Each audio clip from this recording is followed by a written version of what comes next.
see me walk out of a building this morning. See me walk out of a building? Yes. Building. It was the yellow one. Yeah, that's my house. I was like, all I did was leave home. I didn't go nowhere.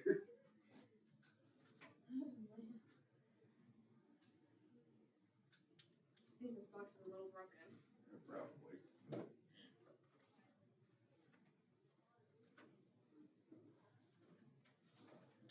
Ow. You know where you live now. Yeah, I guess you do know where I live now. Because you said I watched you walk out of a building? Yeah. And I had to, like, think about everything I did this morning. Except wake up, figure out y'all had a 2-hour delay, go back to bed for another hour, and then get up. And then I came here. So I'm like, I didn't go nowhere. Yeah. You said yellow, and I'm like, yeah, that's my house. So. Oh, so now you're stalking him too. I'm not stalking anybody. I was on And my yet way every to day school. you go right past my house. Wow. I did pass by your house yesterday, but Yeah. that's just because I know where you live. Yeah. And now I know where he lives. Freak. No, actually, I was on my way home. Or not home, to school. I was on my way to school, and then I watched him walk out of his house on the way here. Dude, I live like on the main drag of this flipping town. Like, Yeah. I live on the street that runs right along the edge of Lincoln. Like, I'm not home to find. Exactly. It's really not.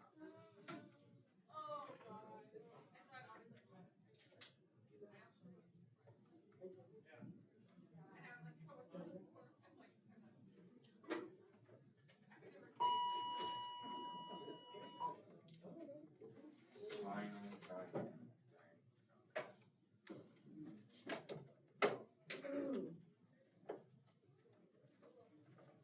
I think Jonathan's gonna be. He is. He's just late. He might just sleep. So he always does. Is Bradley going here? He's not here. Oh. Why did I grab a spoon? For your muffin. Good morning, Central High School staff and students. Today is Friday, That's fine. November the 21st, 2025. That's fine. It is a football day. You should be in first period right now. I know. I'm just It is a 2-hour delay. You guys obviously got that message, so hopefully you I mean, have a Grace safe is gone. journey into the building this morning. With our 2-hour delay schedule, it is posted in Schoology. Teachers, we did email that out to everyone this morning as well. We have posted that in Parent Square. So please check that out so you know when the bells will ring today for our 2-hour delay purple day schedule.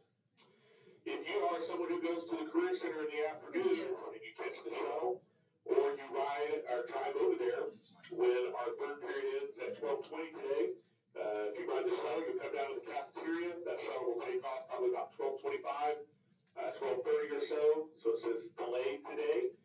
So please make sure you get your lunch and then head out to the bus if you go to the Career Center this afternoon on the shuttle. If you drive to the Career Center this afternoon, as soon as we're done with third period, you are free to go.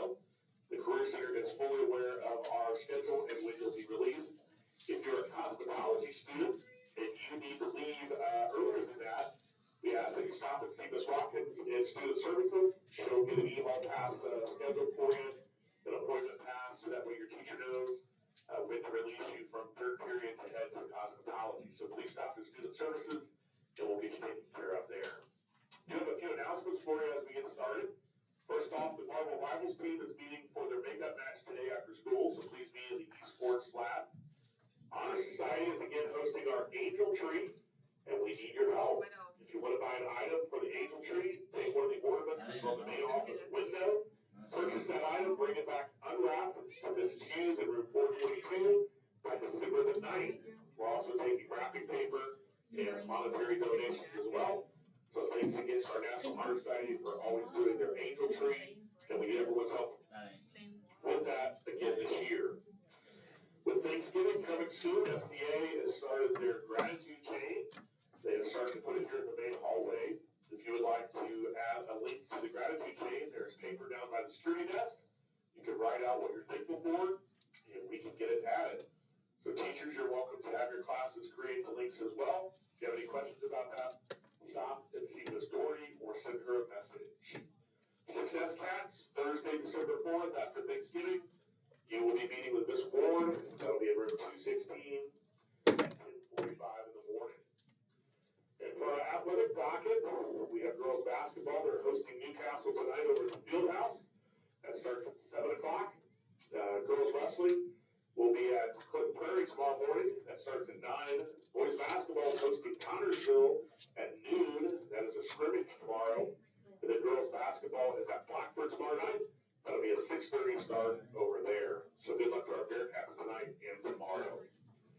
Other than that, we're ready to get started with this Friday. So if you would please rise, we'll do the pledge, followed by a brief moment of silence. I pledge allegiance to the flag of the United States of America and to the republic for which it stands, one nation, under God, indivisible, with liberty and justice for all.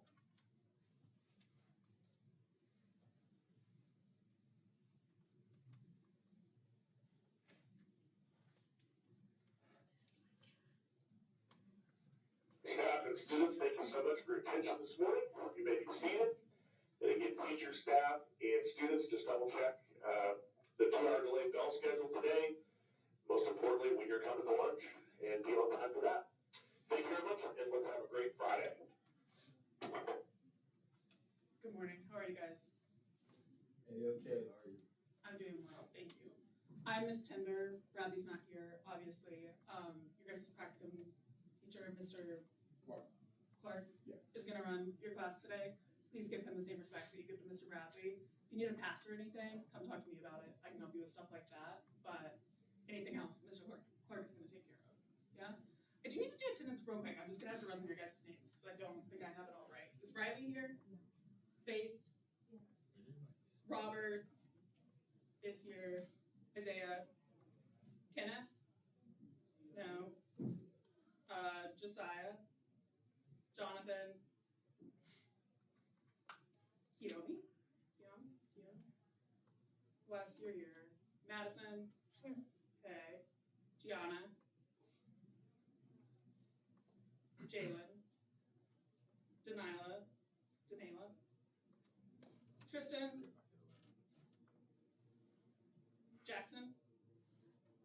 Mauricio's not here. Aaron? Cleo, not here. Charles, you're here. Jada? What? Not here. Okay. Isabella, I got you. Truth? Brianna? Layla? Saul? Benjamin, you're here. Alexis, Kyrie, not here. And John. Okay, great. Thank you. Alright, y'all got a reflection in Schoology? Take a couple minutes, fill that out. Once you are done, I will explain what is happening. Alright? Yeah, and you're on the home. Being in the war, or like from home front? Wait, what's the home front? Isn't that like? I haven't been able to find it since 2 days ago. Go to student services, I'll put it in the pass. Get a Chromebook. I was just down there. I had a pass from there to here because I was down there talking to Ms. Watkins. I meant to ask her for one. Okay, well that's where you go to get a loaner anyway. I'll just send you back there. Too much work already. Sit back there, just go back. What is it like? What happened before? I worked at the war at the home front. So what is it? Is it like what happened before? That is not me. It's not. Oh.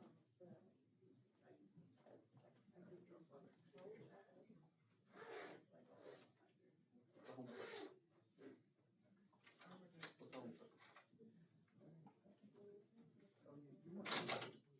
Nope. Home for us, basically. Back home. Just put people over it. How does that affect us? What? Everything in America is like, we go from like for people to buy credit, Lord ones, buying all these luxury things. Okay, good. Those are all already made. You're gonna go get a Chromebook? No, I don't have my phone. Does he have it with us? Families were losing their Yeah, the stuff on school teachers. Here at home, we were rationing. I don't have to People go back. only got 4 gallons Are you of gas Jada? a week. Yeah. It's in your locker. Then they got dropped to 2. It's another teacher's class. Where? J James. I'm not saying that it was worse than getting shot at. To be honest, I didn't think that.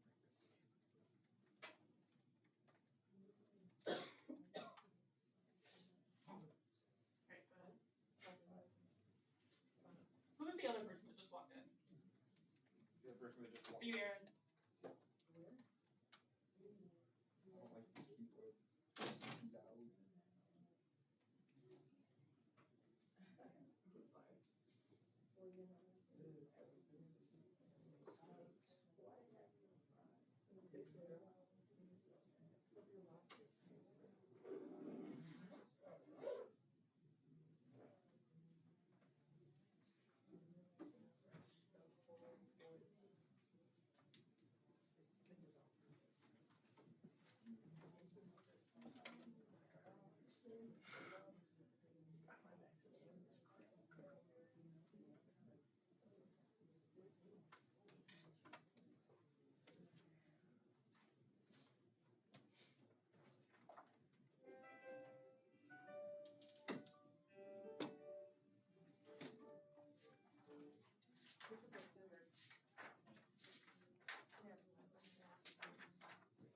Yeah, I'm here. Sorry, I'm popped in.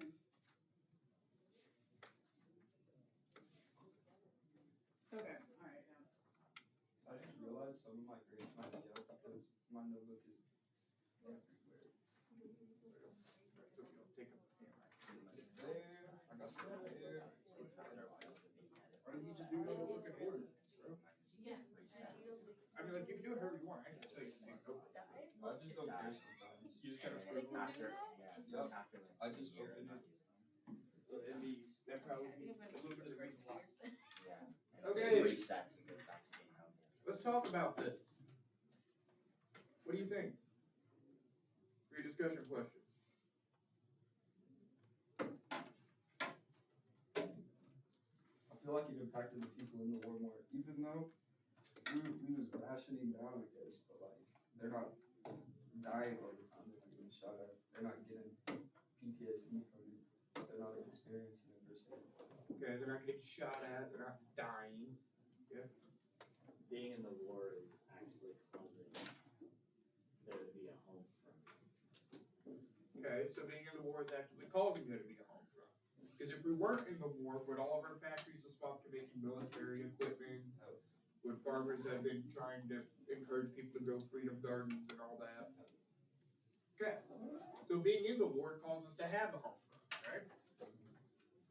Okay, well, that's something to think about. Now, obviously, the war wasn't all the home front, right? And that's what we're going to talk about today. Now, Mr. Clark's going to call a bit of an audible.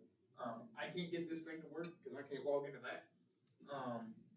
So I know what's going on. I know what we're going to talk about, but we're not really going to have much of a slideshow because I can't download it on here. I can't log into the email on here.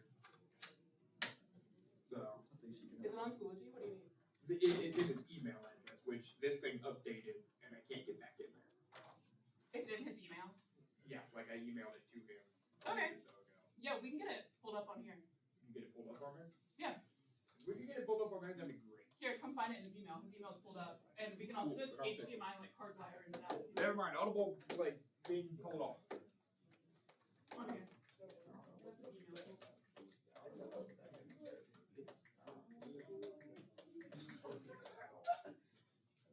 Is that a cool noise? Yeah, I'm so tired. I think we write the bell ring. I think I would should be. I explained it. I had to work out. I had to change a little bit of purpose. That's fine. You want this projected on there? Yeah, as long as we can get that in there. Yeah. Yes. Because.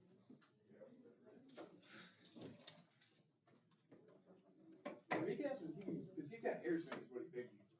Okay. We'll use everything.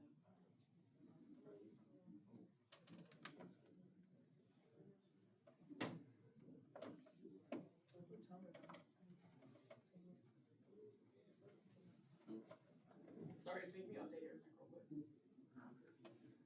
Alright. So we've already talked about the home front, things were hard on the home front. Things were hard in the war. Right? So today we are covering basically major battles in the war. There's not much else that we're gonna hit. We're gonna hit the Holocaust a little bit afterwards. We'll talk about the outcomes of the war, how it ended, and all that. After which, the initial plan, because I thought I had to do certain things for this, was y'all were gonna write an essay. You were not doing that today. There is no essay that you're gonna write. You wrote enough for me for the week, and I'm pretty sure you're tired of writing stuff for me. So you ain't gonna have to do that. So after this, it'll be a chance you guys can come up and collect your little journal things that you did for me on Wednesday. If you do not like the grade and you want to improve them, you can write some little edits underneath it. We can change that. I'll update your score. We'll get that taken care of. Okay? It'll be a chance for you to turn in anything that you missed, work on stuff that you still need to make up, all that stuff. That sound good to all of you? Okay. We'll get through this first, and then depending on time, I know you're out at like 11:10, so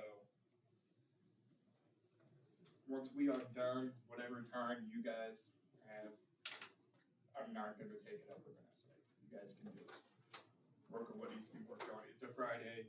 It's a 2-hour delay. You got break in 2 days. The last thing I think you're worried about is going to be an essay.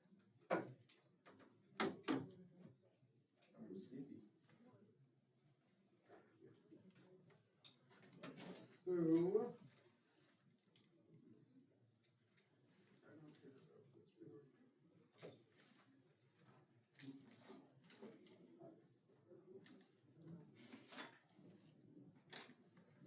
okay. So throughout the war, we had a lot of major things happen, right? Okay. The home front happened. We did all this stuff back at home, but obviously, people were getting shot at. It's a war. We can't stop that part. So, United States, we had a few key turning points in the war. So when Japan initially attacked us at Pearl Harbor, it sparked our battle in the Pacific, right? So Japan, if you take a world history class, you'll learn more about this. Japan had spread from their eastern coast all the way to the Pacific. They had conquered a bunch of little islands, they had claimed waters as theirs, and they basically, pretty much in their eyes, owned the ocean, right? Well, after they bombed us, we started pushing back against them because we wanted them farther away, and it led in June of 1942 to the Battle of Midway. So Midway, as the name kind of hints, was the turning point in the struggle for us in the Pacific. It was a huge naval battle between the U.S. Navy and the Japanese Navy. When Japan attacked U.S. boats the first time at Pearl Harbor, did they sink any? No. They were repaired. Right? Our boats were repaired. Pretty much the same thing kind of happened here, only we hit harder than they hit us. So we sank 4 of their aircraft carriers, which for Japan, aircraft carriers are the main thing that kamikaze pilots would take off from. So you get rid of those, you get rid of one of their main, forms of attacking, right? There's no more planes that are launching off of them. This halted the Japanese advancement into the Pacific. They didn't go any further than this. So after this battle, they actually started, as the war goes on, they started losing progress in the Pacific. And this led to battles like Okinawa and Iwo Jima. Now, Iwo Jima resulted in that photo, right? That was one of the hardest struggles we've had taking island in the Pacific. In that photo, you probably heard Bradley talk about it, that was not a one-take wonder. That after we won this thing, we went back and took that photo. That is a stage photo. The Marines use it all the time to promote themselves. It's like, oh yeah, look at what we did back in World War II, and I mean it's cool and all, but the photo was staged. But the war in the Pacific was a lot of naval skirmishes. It was a lot of battles between aircraft carriers and battleships. And the only real, gunfights were when we stormed places like Iwo Jima, Okinawa, all that stuff. But a lot of the battles in the Pacific happened on boat. Which, if you look back at World War I, were a lot of the battles via boat. it was trenches, right? World War I was dug in the trenches. You didn't have a bunch of people sitting on a boat shooting at each other. Midway was different. The War of the Pacific was different. We talked about this, how war is constantly evolving, right? Tactics are evolving as technology evolves. That's what this is. You didn't used to see really large, like, naval skirmishes that had planes and stuff in it. Back in the day, you used to see, like, ships shoot at each other, sure. Like, people had navies back then, like the 1700s, but they didn't have planes to go along with them. They didn't have ships big enough for a plane to take off from.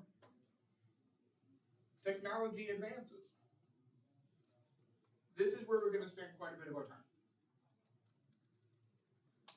Who's heard of D-Day? I'm not asking if you know specifics, I'm just asking if you've heard of it. Okay. We all know that it just means Day-Day, right? It's not Death Day, it's not, the name's kind of flippant pointless. But this was the largest amphibious invasion in history. Now, when I say amphibious, troops were coming on these boats, okay? And these boats were designed to slide up on the beach, all right? They were designed for once they would drive them directly onto the shore, beach the boat, let the door down, and then the troops would run. And that would be the equivalent of, let's say, you coming through that classroom door, the second that door opens, you having to just sprint. All of you. So here's what we're going to do. Everybody get up.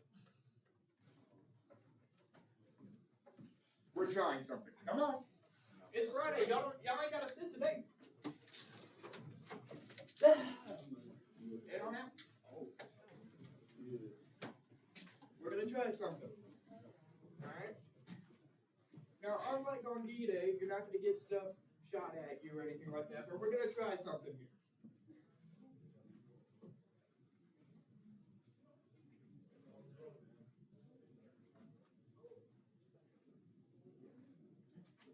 Okay.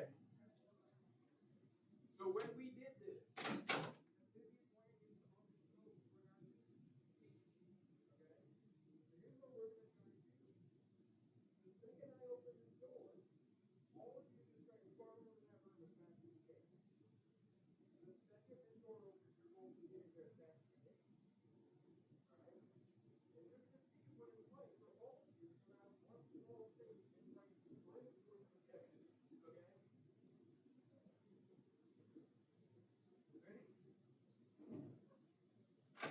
go. Here we go. Go.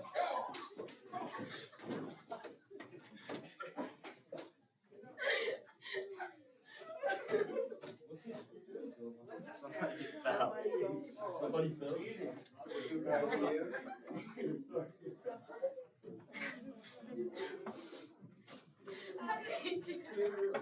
That wasn't easy, was it? For all of you to come. I mean, we had a man go down. We had a man go down. And I'm not going to lie to you. That happening, I hope you're okay. Okay, I genuinely hope you're okay. But that happened. Half the people didn't even make it out of the boat. Oh, I lost my shoe. Still. Either way, half the people didn't make it out of the boat when we did this. But we sent hundreds of these boats up that beach. And here's the thing, some boats, right, the job of some of the people on this boat were to get off, turn their back to the gunfire, and push the boat back out to shore so they could go back, get more troops, and come back and do it again. That was the job of some people. And these boats, what do you recognize about these boats? Small. They're small, okay? What is this missing here? Like, if you're sitting in a boat nowadays, what's normally there? Covered. Seats and, what'd you say? Covered. Covered. There ain't no roof here. There's nothing here. When you look at this, okay, when they storm through here, right? The place they're trying to get to is not directly in front of them. It's elevated. Okay, so the German bunker was elevated. Meaning that the second this boat gets close enough, the bunker's up here. They're shooting down at them. These people didn't have any cover. Even if some of them, obviously we managed to get out of the boats, we managed to run up the beach, right? Okay. Who here has been to a beach? Okay. You guys have been to the coast. You take away all the beach chairs and all the little umbrellas you can rent for $50, $100 for an hour. You get rid of all that stuff. You take it all off the beach. What's on a beach? There's sand, right? This revolutionized technology because, believe it or not, we managed to get tanks up here. Now, I want you to think today, what tank do you know can float? If you put a tank in the water today, would it float? Oh, what's the one game with the raft? No. Is it no? Is it no? It's like There is one tank that did float. It was an LVT. It was a tank specifically designed to float on the water like a boat, and then the second it touched the shore, it would drive up. It was amphibious. It could do both. Was it fast in the water? No, it's a tank. But we were able to have tanks on here. And half the time, that was the soldiers' only cover. They would hide behind the tanks. Are there tanks on that right there? There are tanks. So these right here, I know it's blurry. Okay, I can't control photos of the 1940s. Those are husks of tanks, right? Of course it goes backwards. And it goes backwards again. No, stop it. Those are husks of tanks. Okay? AKA, when a tank would get destroyed, the top would normally pop off. Okay, you've seen it in video games. Right? That wasn't uncommon to happen. Did it happen all the time? No. But it does happen. That was their cover. Were the husks of tanks, or active tanks that are still going. Because they had nothing else. There were some caltrops that the Germans had set up to stop the tanks from going up the beach. But even then, that's like a concrete X, right? So when you think of an X, can you hide behind an X and cover every part of you? No. So when you have these caltrops, that's like you're sitting there hoping you just blend in with the sand, right? So we use tanks for cover. Half the time when these doors open, our guys were already jumping off the side of the boat to escape the hail of gunfire. D-Day was not easy.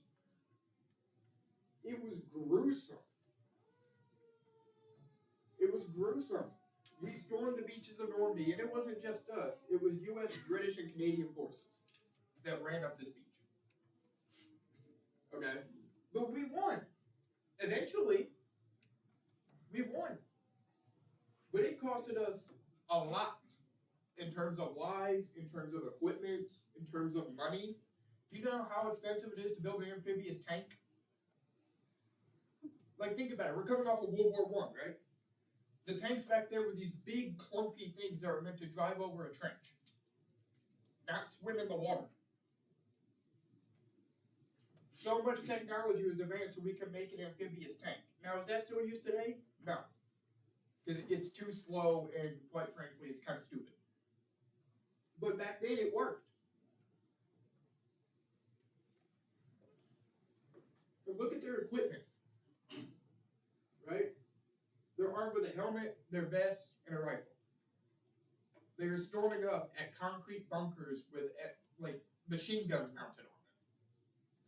It's not easy. Now, this wasn't the only way we attacked. We did have paratrooper squads that would jump in behind them. But I'm not going to lie to you, not a lot of them would make it to the ground. Because back behind them, up there on that mountainside, is forest. If you have a parachute and you're jumping, like you've seen skydivers, right? The crazy people that jump out of a plane and don't pull the cord at the last minute and then they roll on the ground and the plane hurt. Are they jumping into a forest? No. They're jumping at an open field. Normally with a big flipping target down at the bottom of it. These guys weren't. They were trained to jump, land, and then just run at the back of the bunkers and hope to get inside. And the bunkers were guarded. Like, it's not easy. D-Day was not easy. But eventually, we made it up the beach. We had to blow up a bunch of defenses and we had to eventually get up there, but we pushed them back. And this opened the Western Front. Up until this point, the Western Front from the war, the Western Front of the war was not really open all that much, right? It was kind of sealed off. Now it's open. We can go through. We can actually help on the Western side. And when I say Western, I mean like over where Britain and them are, over in that part by like France. That's Western. Eastern would be like the Pacific side of the war. So with Japan and all that. But we opened up the Western side. Now obviously during all of this there was one event that wasn't necessarily a battle, but it still caused a lot of deaths. That was the Holocaust. The Holocaust sucked. It was not, I'm gonna be blunt with you, this was one of the worst events in human history. Over 6 million Jews lost their lives to these camps. Okay, this was not, some of them didn't even make it to the camps. So it started off, when the Holocaust started, they would take Jews, they would put them in small little towns, okay? They would live there until they found a camp to send them to. If there was any resistance, they'd just shoot them. They wouldn't care. The Germans didn't care. Because in their mind, they thought they were doing what was right. We know today that it's not. Right? This was horrible. But to try and get away, we all know that some of the Jews tried to leave and go to other countries, right? They tried to immigrate. They couldn't come here because we sent them back. So they suffered. They suffered. If you go to Washington, D.C. now, there's a Holocaust Museum. And if you go through it, there are exhibits that are hard to look at. And I know that because I've been there. When you go in there, there is a mountain of shoes.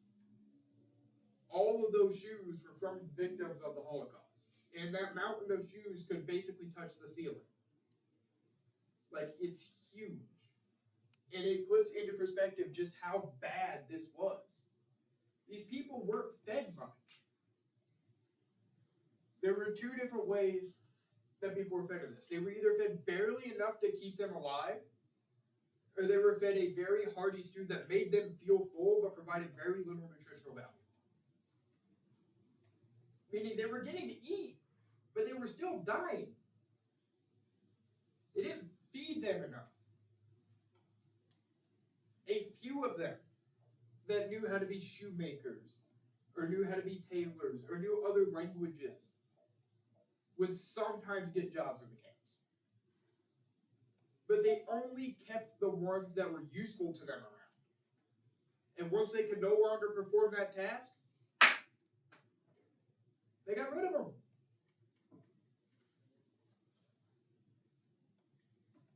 People don't, we talk about the Holocaust and how it's this horrible tragedy. Yeah. Then why did they burn kids? Because the Germans believed that a certain race was better than all the others. And I'm going to be frank with you, the Holocaust is not for the faint of heart, but if you really want to know, I will tell you. They believed in a master race, right? And anybody that wasn't a part of that master race, particularly starting with the Jews, they just eradicated. They wanted nothing to do with it. And they didn't just kill Jews, they killed a bunch of other people.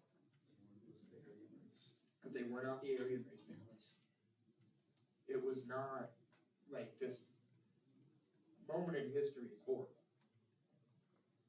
So they would kill children. But it's because they weren't part of the Aryan race. Like they were not, this was, I can't put into words how bad this was.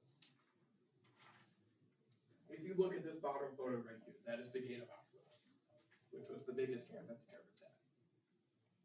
A lot of the other smaller camps had gates that were kind of like that, but not all of them had like the little archway thingy. A lot of times that would be the last thing that you would see. They wouldn't see the outside world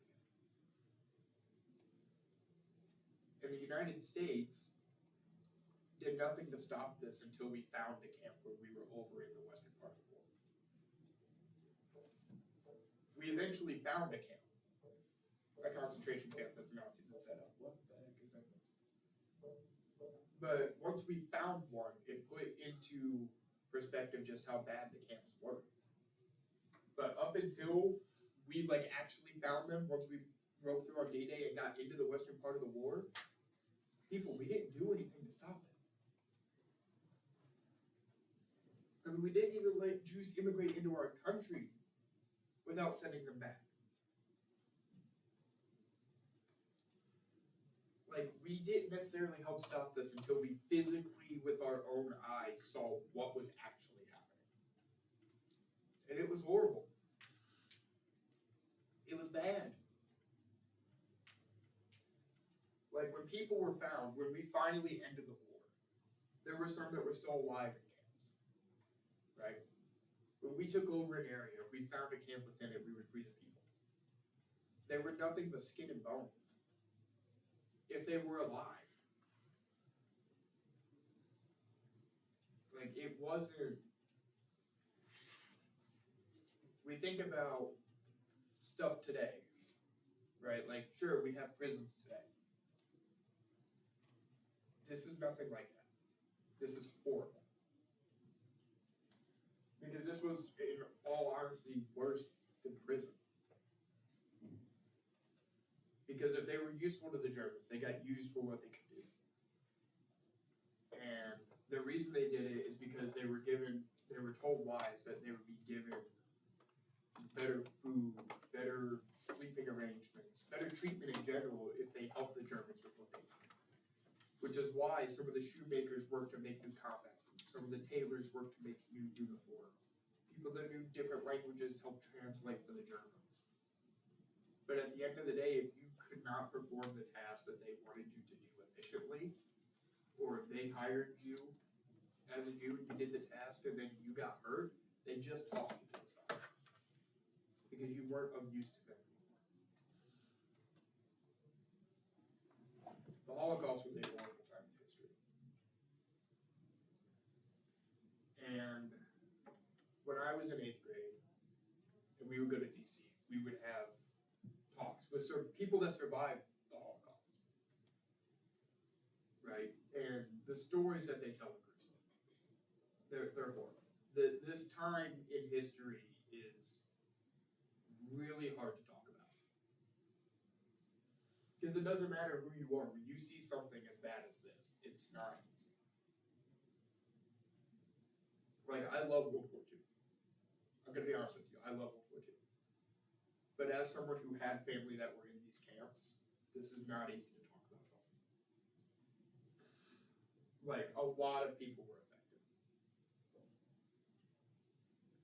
And it's a time in history that a lot of people wish we could skip over, but it's something that needs to be covered because it's important that you know what history is and what happened.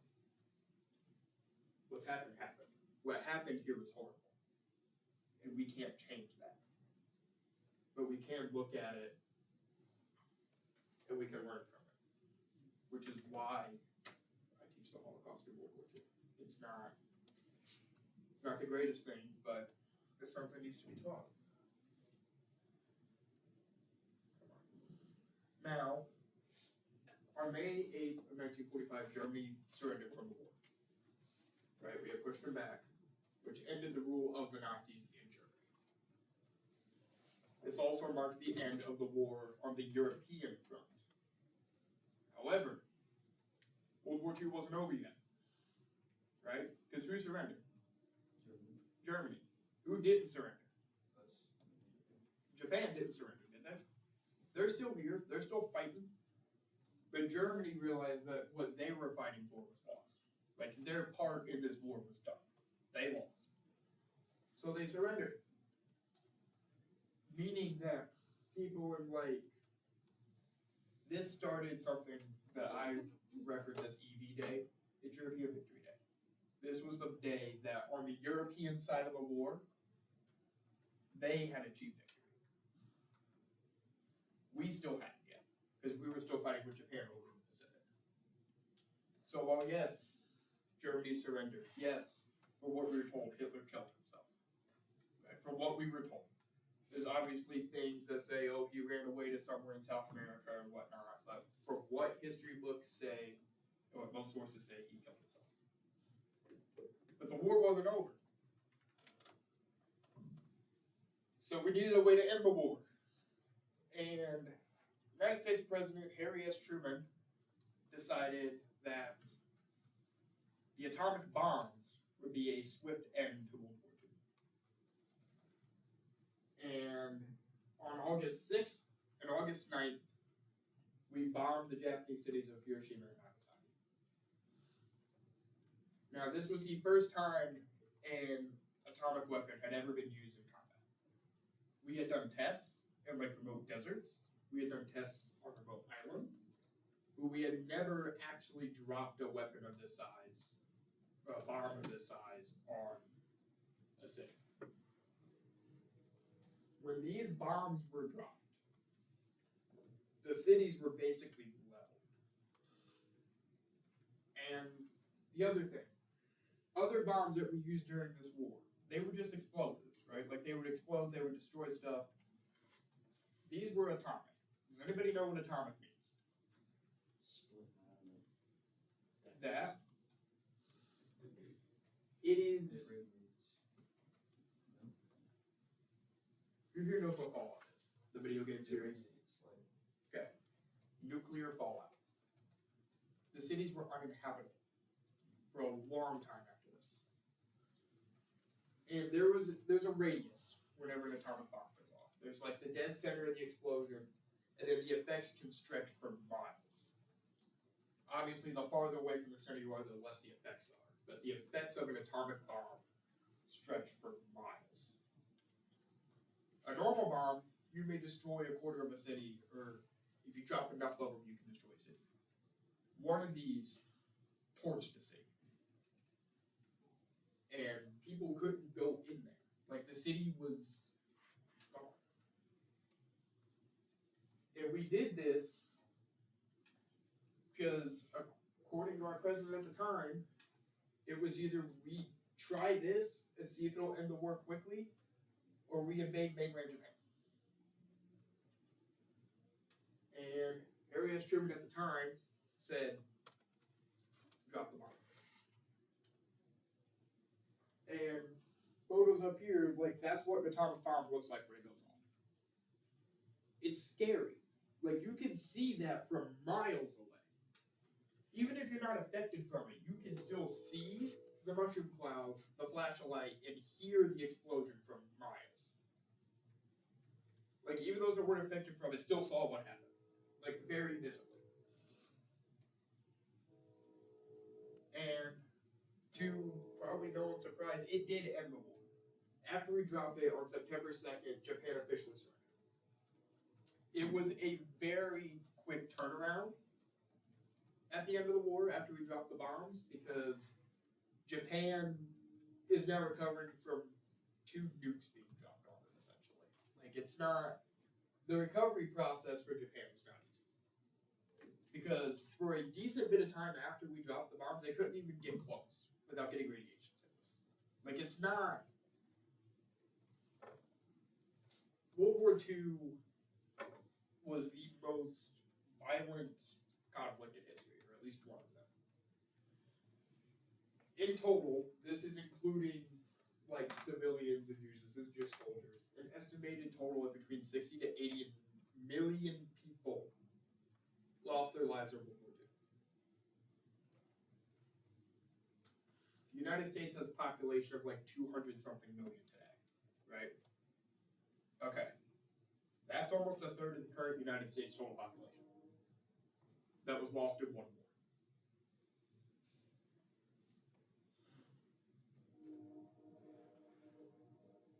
It's not, like, this war was not for the faint of heart.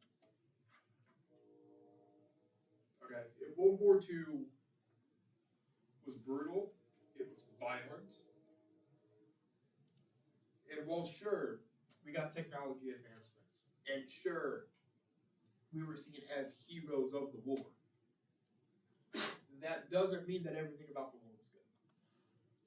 In fact, quite a lot about the war was bad. In my personal opinion, one of the only good things that came from the war was that we stopped the Nazis. We stopped the Nazis, we defended our country from Japan, sure. But so many people lost their lives. Not just soldiers, but civilians who were caught in crossfire that couldn't evacuate in time. Jews and other people that the Germans thought were not part of the Aryan race that died in the camps. It was such a bad war. And that's World War II. You look at it today, you see all these video games and you do all these heroic acts and all that. But the reality of it was a brutal, deadly war. It wasn't easy. And the war is not for the faint of heart. But it's immersed in our pop culture today. And the war itself will honestly probably not stop being talked about. Will its significance in history start to diminish as time goes forward? Yes. All things start to diminish as time goes forward. But I can guarantee you look 20 years in the future, you will still hear things about World War II. You'll still see movies or video games or books about World War II. And that's how big that war was. And that's pretty much it. It is now 10:50. So you guys have, y'all got like what, 11:10, somewhere around there? 11:10, something like that? Okay. If you want to come up and grab the journal entries, they are up here. If you do not want them, I will still leave them with Mr. Bradley. He'll keep them. He normally passes stuff back out at the end of the unit or whatever if you guys study with anyways. If you have anything you need to work on, whether it be for this class, whether it be for another class, please do that. It is a Friday. You can talk. If you want to sit with your friends and talk, I am perfectly fine with that. All I ask is that you do not turn this classroom into a 4th grade playground. Okay? So please just keep it like calmish in here, and you guys will be good.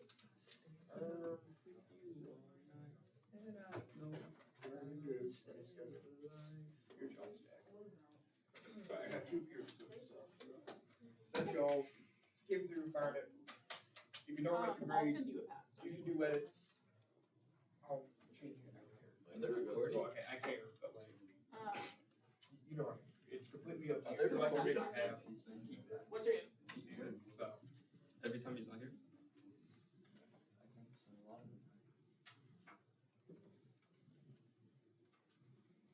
Yeah, you did it both good. At least. I've never seen him before. Mr. Clark, did you know we were getting recorded? why? Did you know he's the one doing it? It's something called EdTPA, my friend. It is something so. The people that make these determine if I get to be a teacher or not. Oh, so they're watching your teaching videos? So what I have to do is I have to send in videos. Your guys' faces aren't going to be in or anything like that. But it has to be of me teaching. And Pearson will grade it. And I have to send them all these documents that are like 15 pages long. And I have to send in that slideshow, my lesson plans, any activities you guys did, any instructions you had. I have to send all of it off to Pearson. And then they grade me on 15 different rubrics. And that's where it helps determine if I even graduate from Ball State. Do you mind if I get your laptop back? Yeah, you can. I'll just use it again for next period. Yeah, that's okay. I have to update that. There you go. Yeah, no, that's the only reason why. It's, I got a 10 out of 10. I thought Bradley was recording. no.